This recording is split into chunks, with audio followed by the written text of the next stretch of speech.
Hello, everybody. So I started working in Cerba 5 years ago. And let me introduce, we are talking about storage strategies. So how storage strategy applies to our institution. So to understand how complicated it is, I'd like to explain how Cerba is, what type of company it is. It's a healthcare company.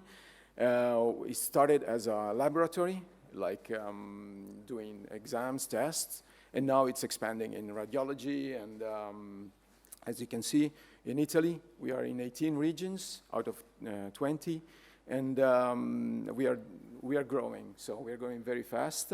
The main company was founded in Paris, in France. So the total employees are now over 2,000. And plus, we have 1,500 doctors and growing, keep growing. Now in Italy, just in Italy, we have 6 million patients. And all throughout Europe, there are more than 37 million. And we keep up with 500 scientific publications per year and growing. They keep growing. So as you know, the healthcare is expanding very fast.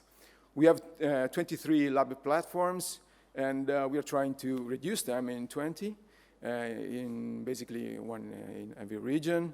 And why we have 23, I will explain later. And we have now 400 medical centers, like street labs and outpatient services.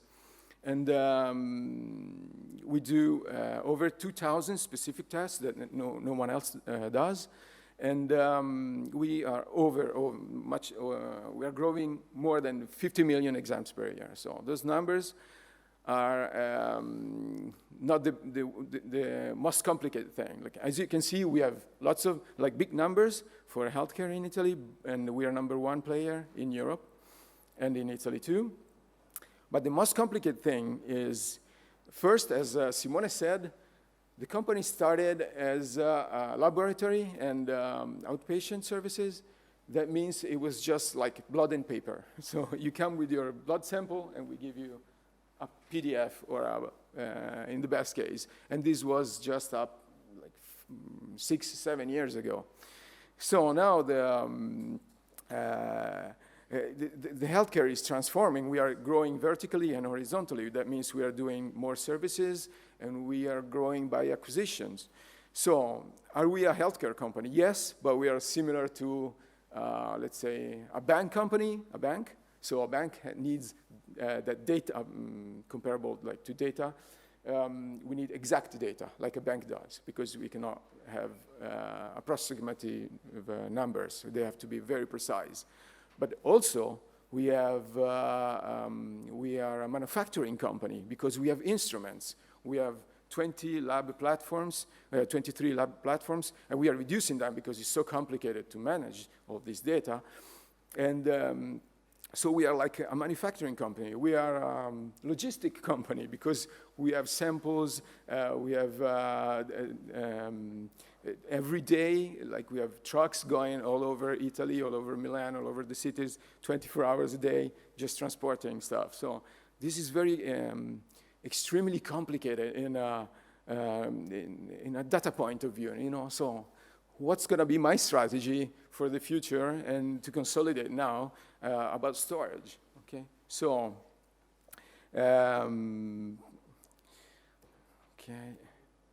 So what's my first challenge is, why on-premise and not there, like anyone, like the new trend, everybody's following this new trend of, I believe for some part is good, but why on-premise? The first thing for me is latency. Okay, latency, because we have radiology issues, we have all the instruments. Just imagine millions of exams of blood samples that have a tracking, have all these data logistics, and have the results back. I need this very, very fast. Very fast means 2 milliseconds. And exams for radiology, same thing. I can have a PAC server, okay, and all throughout the regions, either I have 50,000 things to control, or I concentrate in one. So what do I do? If I concentrate a PAX server centrally for all Italy, then either I need a very high-speed connectivity and high-speed storage, or I can't go cloud. We tried with LIS systems. So one example is that we have 300,000 imaging exams. Just imagine that a CT scan or, come si dice tomografia? Tomography? Tomography is one gigabyte. It needs to go very fast, so latency and speed. So how I'm organizing what's my architecture for Cerba is we took care right now very fast about all about connectivity. So we decided to go SD-WAN. We decided ESP service provider, internet service provider, no branded. So he cuts the deals with every like Open Fiber and Telecom Italia and stuff. So they organize all the connectivity. And this is an advantage on the storage point of view, because if I can control very well all my connectivity with SD-WAN, then if I have a local storage, then I can control it much better than have it somewhere else. So I have big expectation on what's going to be my storage strategy. That's not there yet. So as I said, we are taking care of connectivity first. So I need low latency, and which we tried somewhere else, but it didn't work. And then also I need interop. So if I have, my storage strategy says I have very high-speed storage, very high-speed connectivity. All my systems can interconnect very fast. So it's a very big challenge, and it's working out for now. So and another example is the centralization of all these exams, as I said. So a PAX server. So we have remote areas where the latency is over 50 milliseconds. So we decided to go with a local storage a cache. So let's say all my instruments connected to this local storage and then interconnects to the central PAX. Why did I do this? Because I know that in the future, it's all going to be covered with very good connectivity. So I will save effort in controlling everything, and I will save lots of money, especially in the future. So what we did with SD-WAN is redundancy and a centralized storage. And it's not just a feeling, it's true that having a storage locally, I mean, we have data center, it's not like local in the hospital or where we are, so it's under control. But I have better control on the IOPS. I know my technician, all my tech guys will tell me I need the highest IOP, I can never get it somewhere else, or I pay so much that my CFO will never say, accept this, this sort of big, huge money. So, and so my next plan is we have two data center, different suppliers. One is Equinix and the other one is Iridios. It's better to have different brands. And one is going to be in Rome. Right now is in central Italy. But I try to separate them, one in Milan, one in Rome. And what am I going to do with this? Like right now, one is for ERP, for BI, more administrative, and the other one is for health data. And my strategy is to, first, to understand what's better. Do I have to do a geographically redundancy and load balancing through a software level or a hardware level with storage, for example? So that's my next challenge. And because what I said, we are growing a lot, and let's say my business, my operation manager says, we just acquired this new competitor, and we have to fix things. So I have to go there, and I have a blueprint where I go there, and I said I have to put everything in, secure everything, put it like in my data center.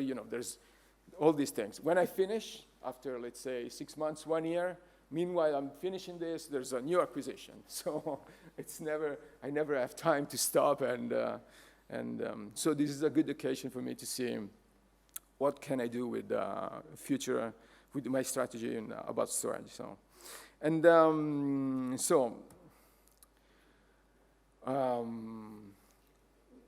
what's storage strategy?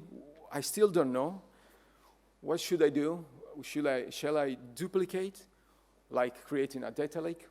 Or shall I not duplicate and start create a model like a data mesh? Okay, it's kind of clear, but it's not very clear. Where should I go? But like in data mesh, you know how it works. Like I have data sources, and when I ask something, like I need a data, and this data can be asked by a patient, by a doctor, or by future artificial intelligence, or for statistics. Either I have a data lake where I duplicate all the data in this data lake, in this data lake, or I have data mesh infrastructure where I go architecture where I start, you know, pulling out data from these data sources. What should I do? And I think data mesh is the solution, but it's more complicated to orchestrate. So right now I'm keeping everything in. I'm not creating duplications in duplicates with data warehouses or data lakes, except for BI, of course, with Qlik. But that's another history. I'm talking about healthcare data. So I need high-speed storage for this too, because if I have to do analytics in a data lake, it's there, it's faster to compare, it's duplicated, I can mess it up, I can play, okay?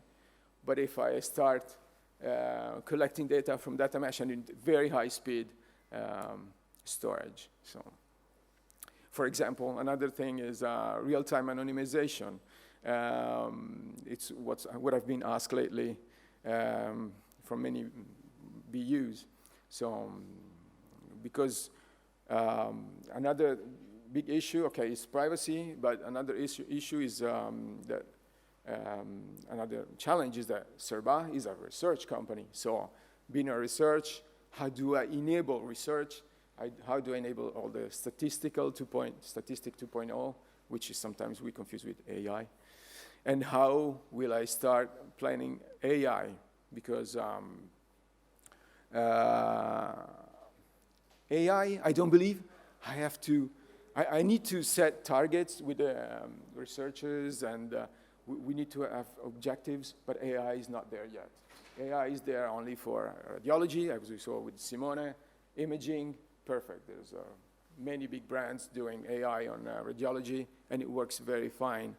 But we cannot play like on Google Maps or some financial institutions that do statistics and they were wrong. No, because we cannot go wrong. It's not like Google Maps that it says go right, but then the real answer was like go left, because we have healthcare data and we have lives, you know, at stake. So we cannot play. We can suggest to doctors what they should do, but then it's all up to doctors. So my job now, I think, is to start setting up the ground where we can then start delivering AI. So, for example, we have a project now with NLP to study all the free text, or the referti, how do you say referti, or the medical reports, you know, but because they're all written, and that's good, but that's not like real business. It's not real life, you know. It's just studying what we're gonna do. So I'm trying to prepare the ground, but of course I need a storage strategy for, which is not easy. So that's about it.